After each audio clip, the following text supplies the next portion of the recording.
Appelez Vincent Parisot au 3210.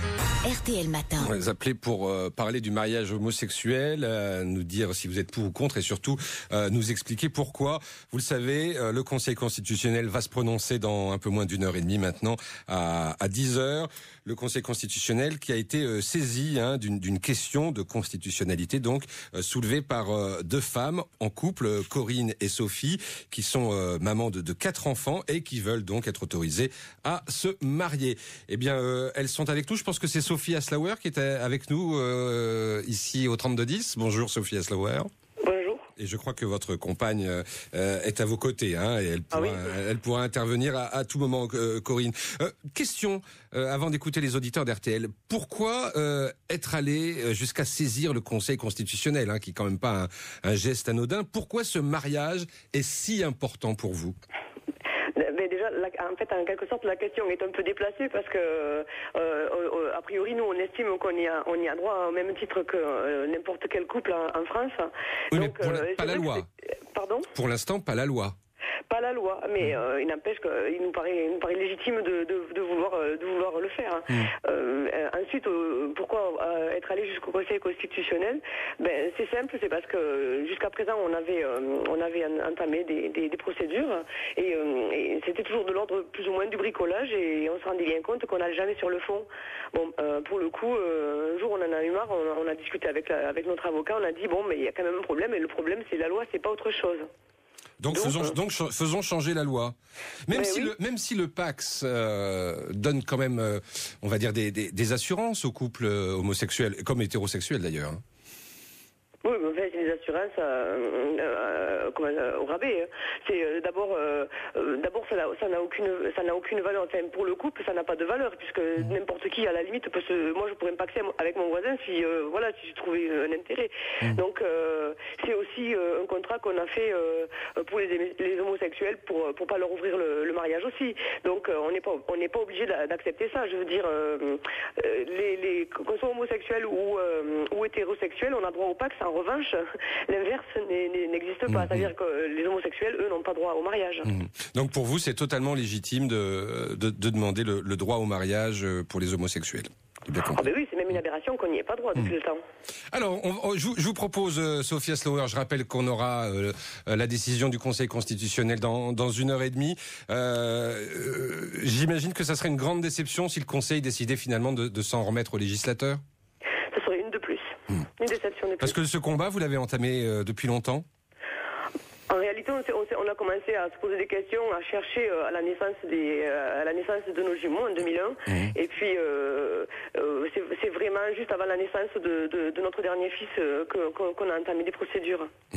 Parce que rappelons-le, vous avez 4 enfants que vous élevez donc avec votre compagne. Oui. On va en parler avec les auditeurs d'RTL, évidemment. Sophie Aslauer. On est avec Eric. Bonjour Eric. Bonjour Vincent. Vous nous appelez du Val-de-Marne. Oui.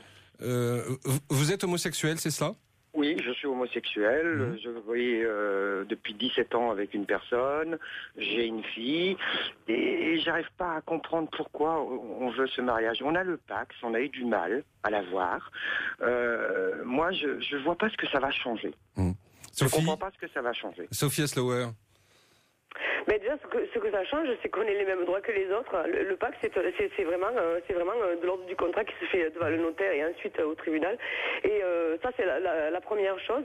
Et ensuite, nous, ne serait-ce que par le simple fait qu'on a des enfants qui sont portés par l'une et par l'autre, on a des enfants qui sont totalement inégaux et on a une famille qui est totalement désunie sur le plan légal. Donc, avec le mariage, ça ouvrirait totalement, si vous voulez, ça nous donnerait la possibilité de créer vraiment quelque chose d'unifié pour l'ensemble de notre famille. Alors qu'Éric, si je comprends bien, vous craignez que ce débat finalement montre que la société française n'est pas prête à ça, c'est ça ? Ah non, je crois on n'est pas prêt du tout. Je pense qu'ils sont pas prêts du tout. Moi, aujourd'hui, je suis quelqu'un de pacsé. Je protège ma famille, je protège mon conjoint avec le Pacs, parce que le Pacs, malgré tout, s'il m'arrive quelque chose demain matin, mon conjoint est protégé. Il acquiert tous les biens qu'on a ensemble en commun. Ma fille est aussi bien protégée.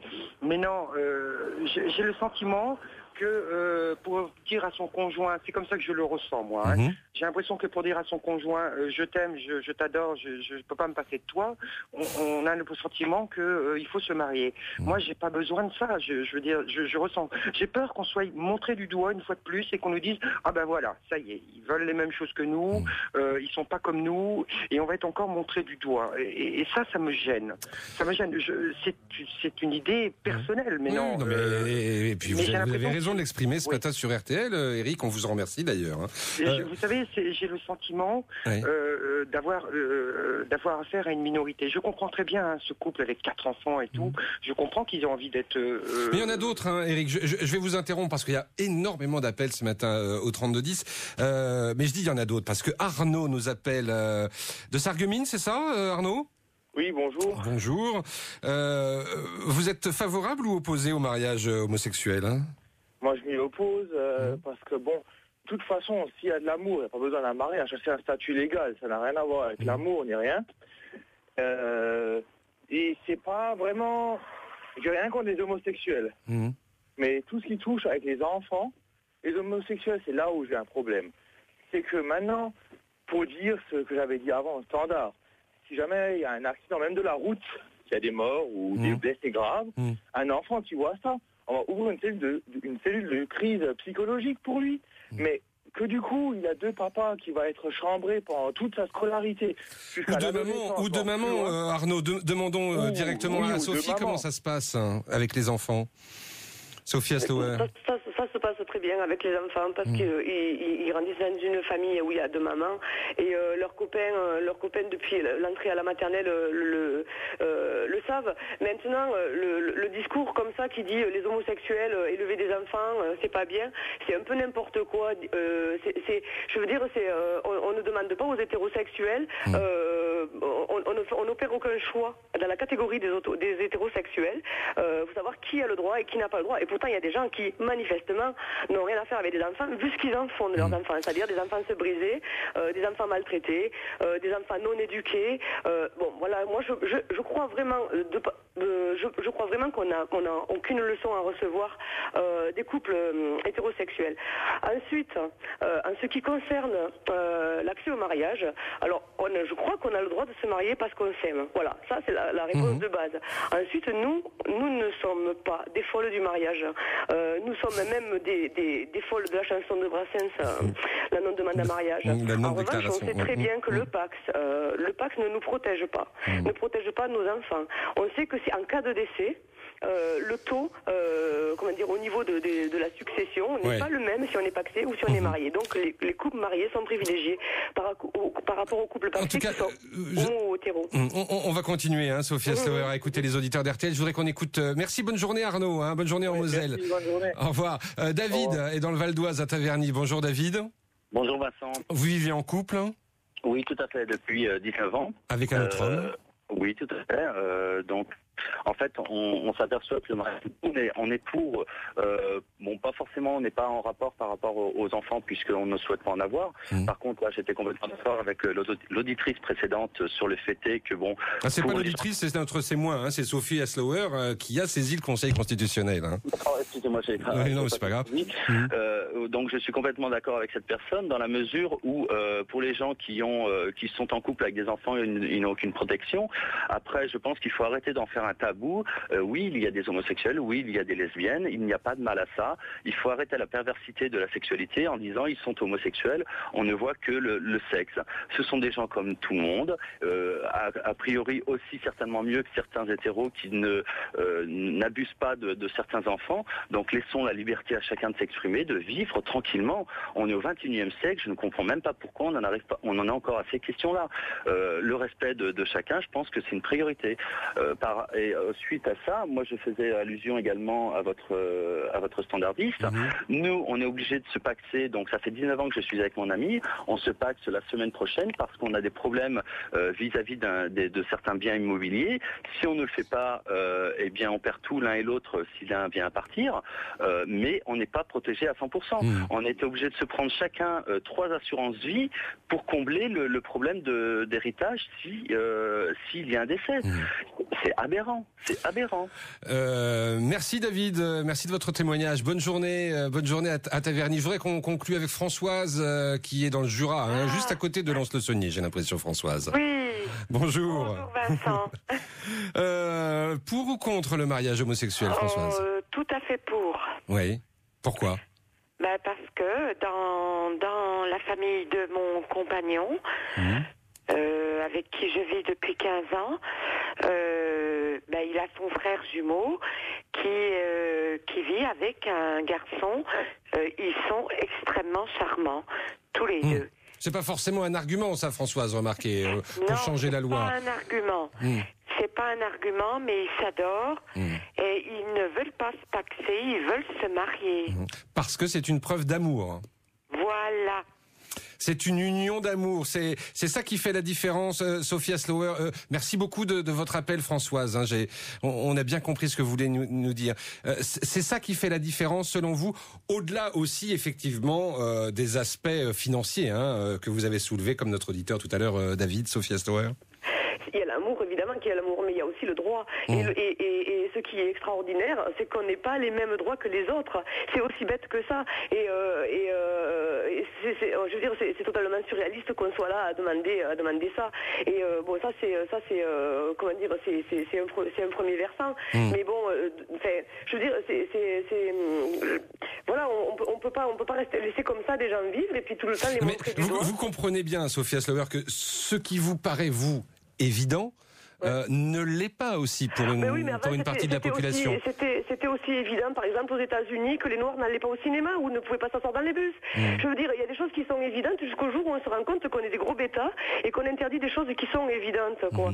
Donc, à un moment donné, il faut aussi être adulte, quoi. À un moment donné, il faut tolérer, il faut avoir de la tolérance. Ne serait-ce que dans les articles, on nous décrit, on dit c'est deux lesbiennes. Mais moi, je comprends pas quand j'entends parler d'un couple comme ça, n'importe lequel qui est connu ou pas, on n'écrit pas ces deux hétéros. Enfin, il y a des choses comme ça qui me paraissent d'emblée discriminatoires. Et moi, quand je rencontre des gens, je me fous de savoir ça ne m'intéresse pas. Je veux dire, c'est quelque chose qui est d'ordre privé et qui n'a pas, on n'a pas à tergiverser là-dessus. Je veux dire, on doit avoir des droits, c'est tout. Oui, mais on comprend bien votre motivation, Sophie, ainsi que Corinne. Je rappelle votre compagne. Merci en tout cas d'avoir été sur RTL ce matin. Évidemment, RTL dès 10h vous donnera l'avis du Conseil constitutionnel. Merci en tout cas d'avoir été sur RTL avec les auditeurs. Peter-Jan et Had se sont mariés à La Haye en 2002. 3 ans plus tard, ils s'installent en France et ils veulent alors régulariser leur situation vis-à-vis des impôts et puis en cas de succession. Impensable pour l'administration fiscale. Ils voulaient que nous nous séparions, un divorce, et après se paxer en France pour bien entrer dans leur formulaire. Être marié, c'est un statut solide.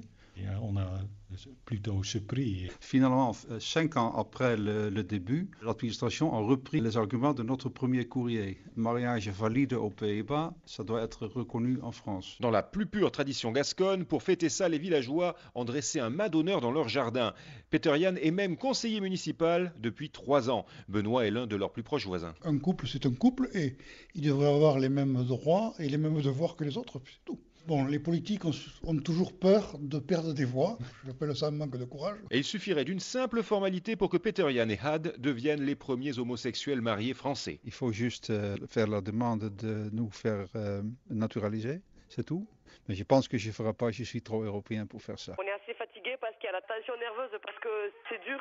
On essaye de pas trop espérer parce que bon voilà, les refus c'est toujours assez douloureux quand même. Et à côté de ça, il y a aussi tout l'aspect comme ça communication à gérer puisqu'on est beaucoup sollicité. On aurait bien besoin de pas y penser par moment quoi. Et la presse nous le rappelle quoi. On veut juste avoir une vie tranquille, quoi. Je veux dire, notre but dans cette démarche-là, ça n'est pas qu'on parle de nous, c'est pas la question, on s'en moque.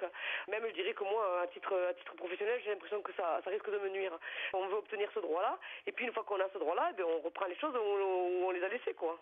Franchement, flou total. Après, quand je me prends à raisonner, je me dis, voilà, on a posé une question bien précise sur une question de droit. Il est évident qu'on n'a pas les mêmes droits que les autres personnes. Voilà, le Conseil constitutionnel, il est là justement pour regarder, examiner ces choses-là de près.